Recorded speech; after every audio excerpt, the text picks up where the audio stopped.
नमस्कार विद्यार्थी मित्रांनो, मी प्राध्यापक मिलिंद गायकवाड, यश अकॅडमी या यूट्यूब चॅनलमध्ये आपलं मनपूर्वक स्वागत।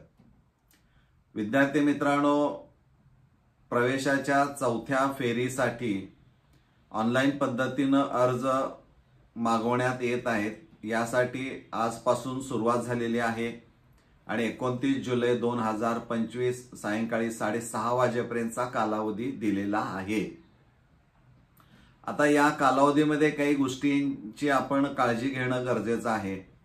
त्यातला पहिला भाग असा आहे की एकूण जे काही यापूर्वी 3 टप्पे झालेले आहेत, या 3 टप्प्यांमध्ये नवीन कॉलेजेसचं रजिस्ट्रेशन झालेलं आहे आणि नवीन रजिस्ट्रेशन होत असताना आपण जी काही कॉलेजेस रजिस्टर्ड झालेली आहेत त्यामध्ये एक कॉलेज असं आढळलेलं आहे, एका विद्यार्थ्याला धुळे जिल्ह्यामधली केस आहे की त्याला प्रवेश तिसऱ्या फेरीला मिळाला, पण तिथं गेल्यानंतर कळालं की त्या कॉलेजला मान्यता नाही। त्यामुळे त्याला पहिल्या फेरीला मिळालं नाही, दुसऱ्या फेरीला नाही, तिसऱ्या फेरीला पण नाही। आता तो चौथ्या फेरीसाठी प्रयत्न करतोय। त्यामुळे अशी काही कॉलेजेस रजिस्टर्ड झाली असतील तर त्याची आपण खातरजमा करून घेणं गरजेचं आहे। हा एक यातला महत्त्वाचा भाग असणार आहे।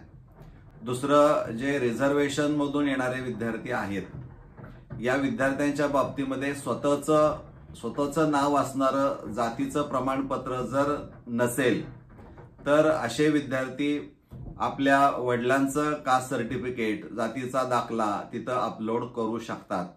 ही एक बाब आपण लक्षात ठेवायची आहे।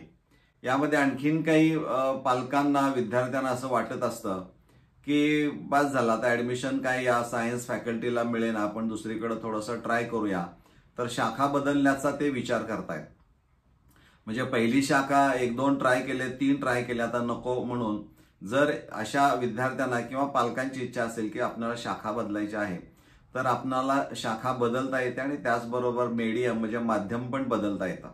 पण ज्यावेळी तुम्ही एखादी शाखा बदलता, तुमचं माध्यम बदलता, त्यावेळेस मात्र कॅप ऑप्शन्स फॉर्म जो असणार आहे आणि कोटा चॉईसेस फॉर्म जो असणार आहे त्यातली जी काही इन्फॉर्मेशन असणारी आहे त्यामध्ये त्यांनी सूचना दिलेल्या आहे की ती इन्फॉर्मेशन आपोआप काय होईल, एक तर तुम्हाला रिसेट करावं लागेल, नसेल तर ती ऑटोमॅटिक डिलीट झालेली असणारी आहे, कारण तुम्ही शाखाच बदलताय।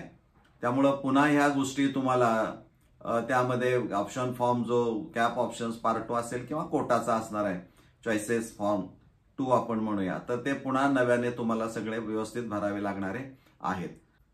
आणखीन एक यामध्ये महत्वाचं आहे की ज्या विद्यार्थ्यांना असं वाटत होतं नियमानुसार की मी आता थेट ओपन टू ऑल याच फेरीला येणार, अशा विद्यार्थ्यांनी कॅप राऊंड 4 ऑनलाईन पद्धतीनं सहमती देण्यास सुरुवात झालेली आहे।